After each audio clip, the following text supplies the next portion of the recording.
देखिए, निश्चित ही कल जब इलेक्शन कमीशन ऑफ इंडिया ने प्रेस कॉन्फ्रेंस करी और विपक्षी नेताओं के द्वारा, खासकर राहुल गांधी जी के द्वारा जो आरोप प्रत्यारोप का दौर अभी जारी है इलेक्शन कमीशन के ऊपर और वोट चोरी का, पूरी डिटेल के साथ में इलेक्शन कमीशन ने अपनी बात रखी और उन्होंने कहा था कि हम 140 करोड़ भारतीयों के साथ में इलेक्शन कमीशन खड़ा है और पूरी बारीकी के साथ में उन्होंने चुनाव प्रक्रिया को भी बताया था और मतदाता सूची के प्रकाशन का, ऑब्जेक्शन का और फाइनल डिस्पोजल की बात भी उन्होंने कही थी।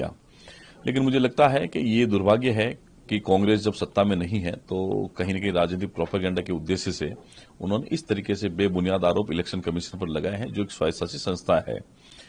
और इलेक्शन कमीशन ये भी कहा है कि आप एफिडेविट दें या फिर माफी मांगे 7 दिन के अंदर। जो आरोप आपने लगाए वो निराधार है, किसी भी तरीके से सत्य नहीं है। तो ये कहीं न कहीं महज राजनीतिक महत्वाकांक्षा लिए और अपनी हार को पचाने के लिए विपक्षी दलों के द्वारा किया गया प्रोपेगेंडा है, जिसको देश की जनता भी समझती है। हमें लगता है कि इलेक्शन कमीशन पारदर्शी तरीके से चुनाव करवाता है और 1952 से लेकर के अभी तक जो चुनाव हुए हैं उसमें कहीं भी अगर कोई गड़बड़ी होती है तो माननीय उच्च न्यायालय हो गया, सुप्रीम कोर्ट हो गया, उसके अंदर याचिकाएं दायर होती है, उसका निस्तारण भी होता है।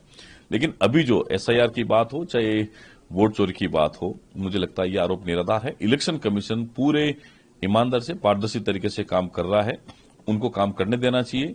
मुझे लगता है चुनाव में जीत के लिए जनता में विश्वास बनाना पड़ता है, जो विश्वास कांग्रेस खो चुकी है उसी को वापस पुनर्जीवित करने के लिए प्रोपेगेंडा के तहत इस प्रकार का जो दुष्प्रचार है कांग्रेस और राहुल गांधी के द्वारा किया जा रहा है। आज भी राज्यसभा प्रदर्शन चल रहा है, प्रोटेस्ट कर रहे हैं, इसके कारण स्थगित करी गई है और अखिलेश यादव मल्लिकार्जुन खड़गे। देखिए, ये एनडीए सरकार के खिलाफ एक सुनियोजित तरीके से षड्यंत्र है जो इंडी गठबंधन के महाठग नेताओं के द्वारा किया जा रहा है। ये सभी लोग सत्ता से बाहर हैं। सत्ता में आने के लिए उनका जनता में कुछ न कुछ दुष्प्रचार करके विश्वास बनाने का प्रयास इंडी गठबंधन के नेताओं के द्वारा किया जा रहा है, लेकिन लगता नहीं इस प्रकार का कभी कोई उनका जो प्रयास है सफल होगा।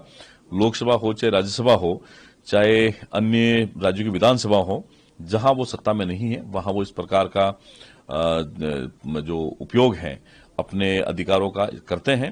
लेकिन मुझे लगता है इस प्रकार को नहीं करना चाहिए, क्योंकि बहुत करोड़ों रुपए खर्च होते हैं देश की लोकसभा राज्यसभा चलने में। जनहित के मुद्दे को उठाया जाता है, उनका निस्तारण होता है और सरकार के संज्ञान में कुछ बातें आती है, तो मुझे ऐसा लगता है कि उनको इस प्रकार अपने गिरेबान में झांक करके उनके समय की जो बातें थी उसको भी सोचना चाहिए। लेकिन आज प्रधानमंत्री मोदी के नेतृत्व में इलेक्शन कमीशन भी ठीक तरीके से काम कर रहा है, भारत सरकार भी ठीक तरीके से काम कर रही है और पूरे निष्ठा के साथ, ईमानदारी के साथ में देश की जनता के हित में जो भी फैसला होगा नरेंद्र मोदी की सरकार कर रही है। एक एनडीए ने टिकट के लिए उम्मीदवार उतारे, सीपी राधाकृष्णन।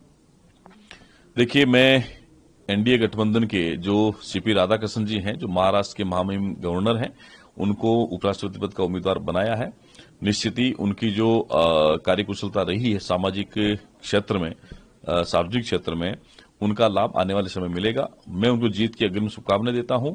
ये एनडीए गठबंधन का सामूहिक फैसला था कि सीपी राधाकृष्णन जैसे बड़े व्यक्ति को, जिन्होंने लगातार कई वर्षों तक सार्वजनिक क्षेत्र में सेवाएं की है, इस देश के लिए वो एक मजबूत प्रभावी उपराष्ट्रपति के रूप में अपनी भूमिका का निर्वहन करेंगे। उनको पूरे प्रदेशवासियों की तरफ से जीत की अग्रिम शुभकामनाएं।